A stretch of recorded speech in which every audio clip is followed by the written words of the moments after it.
အားလုံးပဲမင်္ဂလာပါ Literary Channel ကနေပြီးတော့ပြန်လည်ကြိုဆိုလိုက်ပါတယ်ကျွန်တော်တို့ solar ပြားတွေမှာ polycrystalline monocrystalline thin film bifacial အခုနောက်ပိုင်းဆိုဒီ perovskite ပေါ့နော်အဲ့လို solar ပြား cell တွေအမျိုးမျိုးရှိရပေါ့နော်အဲ့လိုအမျိုးမျိုးရှိတဲ့အထက်ကမှဒီနေ့ဗီဒီယိုထဲမှာတော့ကျွန်တော်တို့ bifacial တွေအကြောင်းကိုကျွန်တော်တို့လေ့လာသွားမှာပဲဖြစ်ပါတယ်အဲ့တော့ bifacial တွေဘယ်လိုအလုပ်လုပ်တာလဲဒီတာမန် solar ပြားတစ်ပြားနဲ့ဒီ bifacial နဲ့ကဘာယူကွာရှားရတာလဲပေါ့နော်နောက်ပြီးတော့ဒီဘယ်လိုနေရာမျိုးတွေမှာတော့ bifacial တွေကိုတက်တင်ပြီးတော့ဘယ်လိုနေရာမျိုးတွေမှာတော့ bifacial ကိုရှောင်တင်လဲပေါ့နော်အဲ့လို tips and tricks လေးတွေကိုဒီနေ့ဗီဒီယိုထဲမှာကျွန်တော်တို့အတူတူလေ့လာကြရအောင်ပါအဲ့တော့ကျွန်တော်တို့ပထမဆုံးအနေနဲ့ဒီ standard solar panel တွေနဲ့ bifacial တွေကဘာတွေကွာလဲဆိုတာကိုအရင်ဆုံးကြည့်လိုက်ကြရအောင်ပါနော်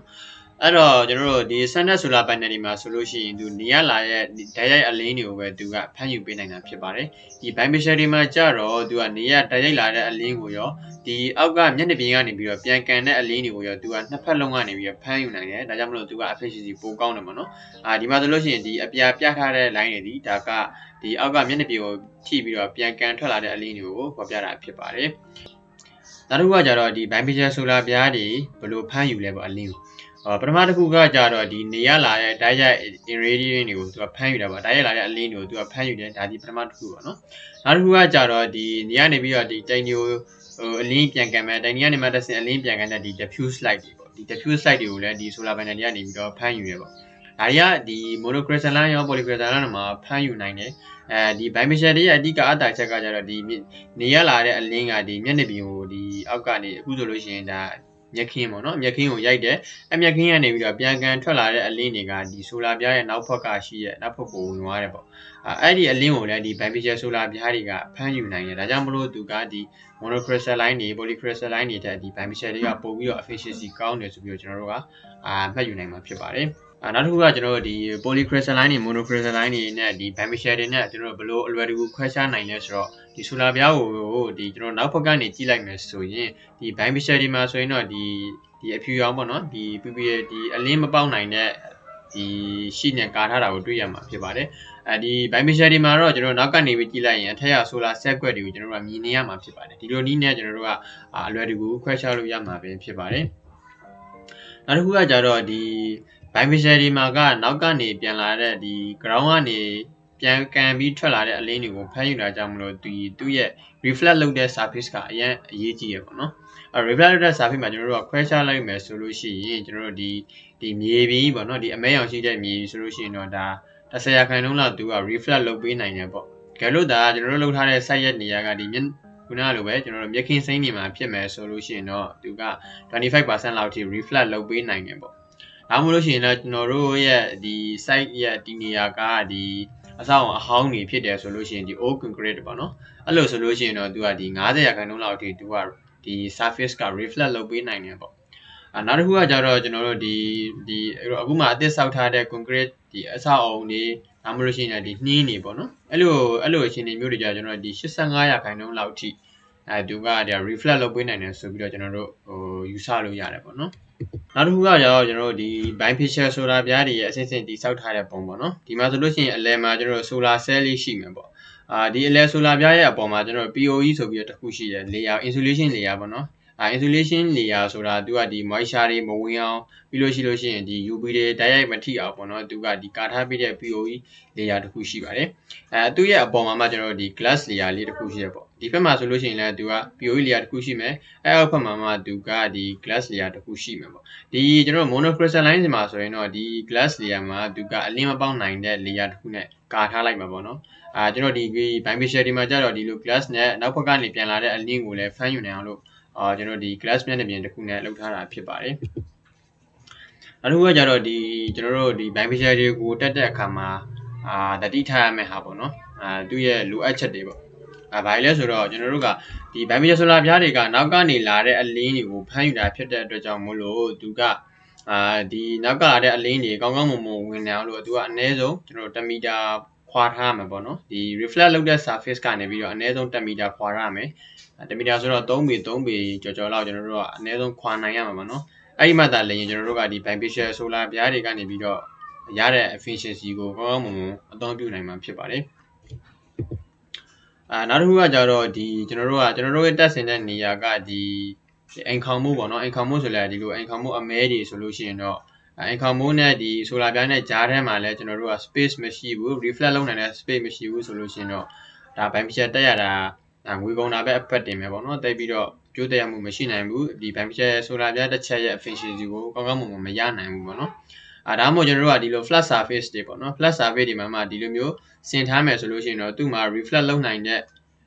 ဒါ1မီတာတော့မပြည့်ဘူးပေါ့နော်ဒါပေမဲ့သူ့ရဲ့ reflect လုပ်နိုင်တဲ့ဟာရှိတဲ့အတွက်ကြောင့်မလို့ဒါအခြေအနေအတိုင်းအတာတစ်ခုအထိသူက efficiency ကိုထုတ်ယူပေးနိုင်တယ်ပေါ့နော်အကောင်းဆုံးကတော့ဒါအောက်ဒီ reflect လုပ်နိုင်တဲ့ surface ကနေပြီးတော့1မီတာပေါ့နော်ကျွန်တော်3ပေလောက်3ပေခွဲလောက်ခွာထားနိုင်တော့ဒါအကောင်းဆုံးပဲပေါ့နော်နောက်တစ်ခုကကျတော့ကျွန်တော်ဒီ beneficial တွေကျွန်တော် solar power efficiency အများဆုံးလိုချင်တော့ကျွန်တော်ဒီ tracker တွေသုံးပြီးတော့ tracker နဲ့ beneficial နဲ့ပေါင်းရင်တော့လိုအပ်တဲ့ efficiency ကိုကျွန်တော်တို့အမြင့်ဆုံးထုတ်ယူအသုံးပြုနိုင်တယ်ဆိုပြီးတော့ကျွန်တော်တို့ပြောထားတာဖြစ်ပါတယ်နောက်တစ်ခုကတော့ဒါ beneficial solar ပြားတွေရဲ့အတားချက်ပဲဖြစ်ပါတယ်ကျွန်တော်တို့တာမန် solar ပြားတွေမှာအမခံကိုကြည့်လိုက်လို့ရှိရင်အနည်းဆုံးအများဆုံးပေါ့နော်25နှစ်လောက်အထိပဲပေးရတာကိုတွေ့ရတယ်ဒီ beneficial solar ပြားတွေမှာတော့ကျွန်တော်အမခံကိုကြည့်လိုက်ရင်အနှစ်30လောက်ပေးထားတာကိုတွေ့ရမှာဖြစ်ပါတယ်နောက်တစ်ခုကကျတော့ဒီ temperature ပေါ့နော်သူကဒီ temperature resistant တောင်ကိုပို့ပြီးတော့ခံနိုင်တယ်လို့ဆိုပြီးပြောထားတာဖြစ်ပါတယ်နောက်တစ်ခုကကျတော့ဒီ LCOE ပေါ့နော် levelized cost of energy တ unit ရဲ့နှုန်းထားကဒီ beneficial solar ပြားတွေမှာဆိုလို့ရှိရင်ပို့ပြီးတော့နည်းတယ်ပေါ့နော်ဥပမာပြောရလို့ရှိရင်ကျွန်တော်တို့ဒီ EPC ကနေပြီးတော့အခုတ unit ကို900နဲ့ပေးရပါဗျာပေးတယ်လို့သဘောထားလိုက်ပါတော့900ဆိုလို့ရှိရင်ကျွန်တော်တို့ကဒီ beneficial solar ပြားတွေကိုသုံးပြီးတော့ဆင်လိုက်မယ်ဆိုလို့ရှိရင်တော့ဒီ unit ကို300 400လောက်နဲ့ရမှာပေါ့ဒီ levelized cost of energy ဆိုတဲ့တ unit နှုန်းထားကဒီ beneficial solar ပြားတွေသုံးထားလို့ရှိရင်ပို့ပြီးနည်းနည်းနဲ့ရနိုင်တယ်ဆိုပြီးဆိုလိုတာဖြစ်ပါတယ်ဒီ graph မှာဆိုလို့ရှိရင်ကျွန်တော်တို့ဒီ2021နောက်ပိုင်းဆိုလို့ရှိရင်ဒီ beneficial solar ပြားတွေရဲ့ levelized cost of energy ကတ unit နှုန်းထားကတိတိတသာပဲရောနေသွားတာကိုတွေ့ရမှာဖြစ်ပါတယ်အဲ့တော့ beneficial solar ပြားတွေတက်တဲ့နဲ့ဒီအကောင်းဆုံးနေရာကြီးပေါ့နော်နေရာတွေကဘယ်လိုနေရာမျိုးလဲဆိုတော့ဒီ reflective လုံးနိုင်တဲ့ surface တွေပေါ့ဥပမာဒီနှင်းတွေနောက်ပြီးလို့ရှိရင်ဒီလက်ကန်ရတွေပေါ့နော်ဒီကောင်တွေကဒီ reflective surface တော်တော်လေးကောင်းလို့ပေါ့နော်ကောင်းတဲ့အထက်ပါတဲ့အတွက်ကြောင့်မလို့ကျွန်တော်တို့ကဒီလိုနေရာမျိုးတွေမှာဆိုရင်တော့ဒါ beneficial solar ပြားတွေ efficiency ကိုအများဆုံးထုတ်လုပ်ပေးနိုင်တယ်ပေါ့နောက်တစ်ခုကဒီလိုမျိုးကျွန်တော်တို့ဒီ floating solar ပေါ့ဒီပုံမှာsolar ပြားတွေဆင်းတဲ့ဟာမျိုးတွေဆိုလို့ရှိရင်လည်းဒါ beneficial ကိုသုံးတင်တယ်ပေါ့နော်နောက်တစ်ခုကကျတော့ဒီကျွန်တော် site view တွေနဲ့တွဲပြီးတော့ဒီ BIPP system တွေပေါ့နော်အဲ့လို system မျိုးတွေမှာလည်းဒီ beneficial တွေကိုသုံးမယ်ဆိုရင်တော့ဒါကျွန်တော်တို့ရဲ့ဒီ beneficial solar ပြားရဲ့ efficiency ကိုကျွန်တော်တို့အမြင့်ဆုံးဒီရရှိနိုင်တယ်ပေါ့နော်နောက်တစ်ခုကကျတော့ဒါ beneficial solar ပြားတွေရဲ့ efficiency ကိုကောင်းကောင်းမွန်မွန်မရနိုင်တဲ့နေရာတွေပေါ့နော်ဥပမာကျွန်တော်တို့ကဒီလိုမျိုး roof mounted system တွေပေါ့ roof mounted system တွေမှာဆိုလို့ရှိရင်သူက reflected လုပ်မဲ့ဒီအနည်းဆုံး reflected လုပ်မဲ့ space ကိုသူကမပေးနိုင်ဘူးပေါ့နော်ဒီခေါင်မိုးနဲ့ဒီ solar ပြားနဲ့ကက်ကလေးပေါ့အဲ့လိုကက်ကလေးဖြစ်တဲ့အခါမှာသူက reflect မလုပ်နိုင်ဘူးပေါ့နော်အလင်းတွေအောက်ကနေပြီးတော့ဒီ beneficial တွေရဲ့အောက်က absorb မလုပ်နိုင်ဘူးမလုပ်နိုင်တဲ့အတွက်ကြောင့်မလို့သူကဒီ beneficial solar ပြားတွေရဲ့ efficiency ကိုသူကဒီလိုမျိုး roof mounted system တွေမှာဆိုလို့ရှိရင်တော့ကောင်းကောင်းမွန်မွန်မရနိုင်ဘူးပေါ့နော်မရနိုင်တဲ့အတွက်ကြောင့်မလို့ကျွန်တော်တို့ကဒီလို roof mounted system တွေဒီ mesh အိမ်ခေါင်မိုးကလည်းဒီလိုအမဲရောင် reflect မလုပ်နိုင်တဲ့ surface မျိုးဖြစ်မယ်ဆိုလို့ရှိရင်တော့ဒါ beneficial solar ပြားတွေကိုမတက်သင့်ဘူးပေါ့နော်မတက်သင့်ဘူးဆိုတာသူ့ရဲ့ efficiency ကိုကျွန်တော်တို့အပြည့်အဝမထုတ်ယူနိုင်ဘူးပေါ့နော်အဲကြောင့်မလို့မတက်သင့်လို့ပြောတာဖြစ်ပါတယ်နောက်တစ်ခုကကြတော့ကျွန်တော်ဒီ beneficial တွေတက်တော့မယ်ဆိုလို့ရှိရင်မေးတဲ့နဲ့မေးခွန်း3ခုပေါ့နော်ကျွန်တော်တို့တက်ဆင်မဲ့နေရာရဲ့ဒီ surface reflected surface ကကျွန်တော်အလင်းပြန်နိုင်ရလားပေါ့ကျွန်တော်တို့ခုနက ground mounted လိုမျိုးဖြစ်နေလားဒါမှမဟုတ်လို့ရှိရင်လည်းကျွန်တော်တို့ဒီ concrete လိုမျိုးအလင်းပြန်နိုင်တဲ့ဟာမျိုးလားကျွန်တော်တို့ကတစ်ချက်စဉ်းစားမှာဖြစ်ပါတယ်နောက်တစ်ချက်ကကြတော့ကျွန်တော်တို့အဲ့ဒီ reflected surface နဲ့ solar ပြားကကျွန်တော်တို့1မီတာလောက်ပေါ့နော်1မီတာပတ်ဝန်းကျင်လောက်ကျွန်တော်တို့ခွာထားနိုင်ရလားအဲ့လိုမျိုးမေးရမှာဖြစ်ပါတယ်နောက်တစ်ခုကကြတော့အဲ့ဒီနေရာကကျွန်တော်တို့ဒီ shadow အရိပ်ကြရောက်မှုကိုရှိလာပါအဲ့လိုမျိုးကျွန်တော်တို့စဉ်းစားမှာဖြစ်ပါတယ်အဲ့ဒီမေးခွန်း3ခုလုံး okay တယ်ကျွန်တော်တို့ reflective လည်းဖြစ်နိုင်ငါတို့စာပြီးတော့ reflective လည်းဖြစ်တယ်1မီတာပတ်ဝန်းကျင်နဲ့ငါတို့ကခွာပေးထားနိုင်တယ်ဆိုလို့ရှိရင်တော့ကျွန်တော်တို့က beneficial ကိုရွေးချယ်တင်တယ်ပေါ့နော်အဲ့လိုမှမဟုတ်ဘူးဆိုလို့ရှိရင်တော့ကျွန်တော်ဒီ monofacial solar တွေကိုရွေးချယ်တာကစီးပွားအရာပို့ပြီးတွက်ချေကိုက်နိုင်မှာပဲဖြစ်ပါတယ်အဲ့တော့ mesh ရဲ့ team ချက်ကဘယ်လိုလဲကျွန်တော်တို့ beneficial solar ပြားတွေကိုပဲတက်ဆင်တင်လားဒါမှမဟုတ်လို့ရှိရင် monofacial ကိုပဲရွေးချယ်တင်တာပေါ့နော် mesh ရဲ့ဒီ team user ချက်တွေကို comment ရေးခဲ့လို့ရပါတယ်mesh တဲ့အကျိုးတုံညာရှိခဲ့မယ်ဆိုရင်တော့ like and subscribe လေးနိုင်ခဲ့ဖို့တောင်းဆိုချင်ပါတယ်အားလုံးပဲနောက်ဗီဒီယိုမှာပြန်တွေ့ကြအောင်ပါ